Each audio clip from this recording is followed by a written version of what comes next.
Hello, everyone. I'm Lisa Cummings from Lead Through Strengths. So excited today to be joined by Sarah Regan, one of our facilitators from Lead Through Strengths. And I'm psyched to bring you some new, fresh thinking and tips on applying your strengths at work. So that makes me think of a question on situational fluency. So a lot of people in the workplace are thinking about, how do I read a room? How do I get comfortable? How do I hone my chops in a skill? And usually people just think about putting in the hours, putting in the work, doing the hustle behind the thing they want to get good at. What else could you layer on for them related to using your strengths? Mm-hmm. I guess a few things. One is I wouldn't discount just putting the time in. But putting the time in a very conscious way to be reflective about what they're learning along the way can really help people to build that ability to shift and pivot and a little bit more fluency. So that level of consciousness, strengths come into play. There will be people who have certain themes and profiles and talents that allow that to happen more naturally. I think one of the things I like about strengths is it can certainly help us zero in on what we're really gifted at and where our talent lies. But when I'm doing coaching with people or sometimes working with teams and we're looking at the full 34, there are some lesser themes. And it's sometimes just the awareness. Let's take, adaptability is a strength that usually allows people to go with the flow and adjust in a very calm and seamless way when maybe other people are freaking out or the house is on fire. These people maintain that calm presence and can shift. If adaptability is number 34 for you, sometimes just knowing that and knowing there will be situations when I need to really dig deep. And so if it can bring that clarity of focus of this is hard for me, but it's possible. I need to think and act like somebody with high adaptability, study them, listen to a podcast, learn as much as you can and emulate what you can to do that shift. And then leaning on your other strengths that can help fill in as well. Let's say that same person has learner very high. Well, stay curious, keep asking questions. Partnering with other people who have different themes that you can lean on. That's, I find, what helps people to navigate the unknown. I love it. I think you just gave a really good case for getting the premium version of CliftonStrengths to get the full 34, because you can do it without, but you get that very quick look at what is at the bottom. And then instead of thinking of them as weaknesses, if you think of them as potential drains or challenge points, I experienced the exact one that you were describing, but I could only see it in the rearview mirror. So I looked back at an old job and I realized, oh, I was so soul sucked.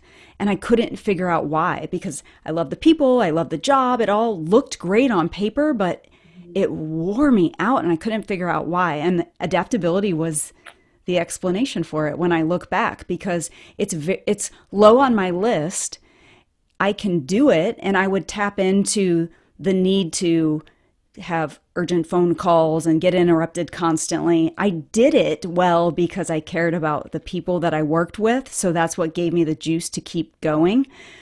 But it wasn't fun because focus wanted to be like, hey, I'm in my cave working and I need to have uninterrupted time. So have you ever found any like that in yourself?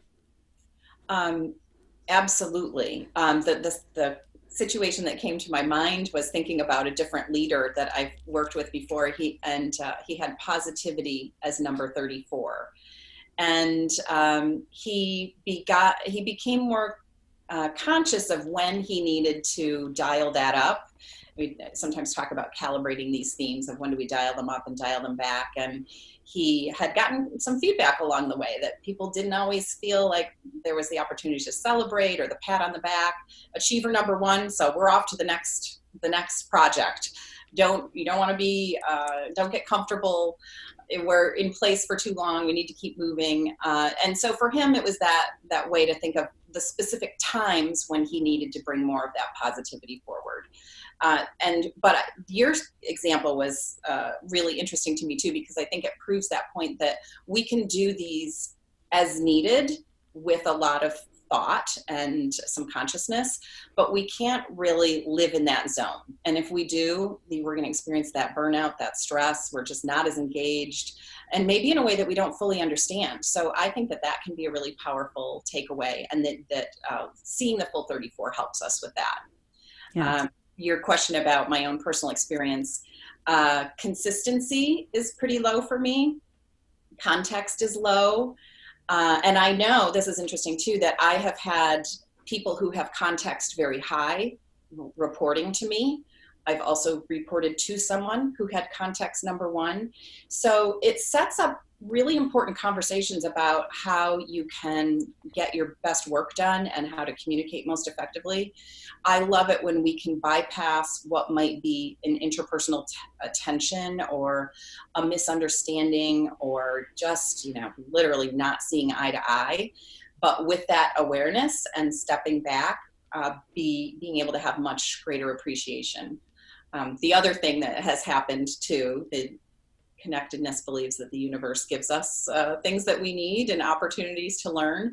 My daughter has context number 1.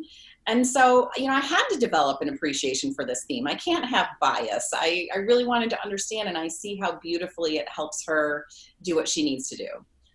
So there's lessons to be learned, I think, by seeing that full report and paying attention to when we can dial them up and when we just need to maybe step away from work that really calls us to stay in that weakness zone too much. So many good angles there, and more cases for getting the full 34, because you can identify, oh, that wears me out to be in that headspace. Wouldn't it be convenient if I used partnerships with other people rather than feeling like you're headbutting with them and, oh, they drive me crazy? Instead, it could be like, oh, they like thinking like this. What a benefit we could bring to each other. Yes. So good. One person's trash is another person's treasure. All right, now that you've picked up some new ideas from Sarah, think about this. How does it apply to you? How does this concept show up in you? And what could you do with it, given your top 5 talent themes and how you could apply those at work? We wish you the best as you claim those talents and share them with the world.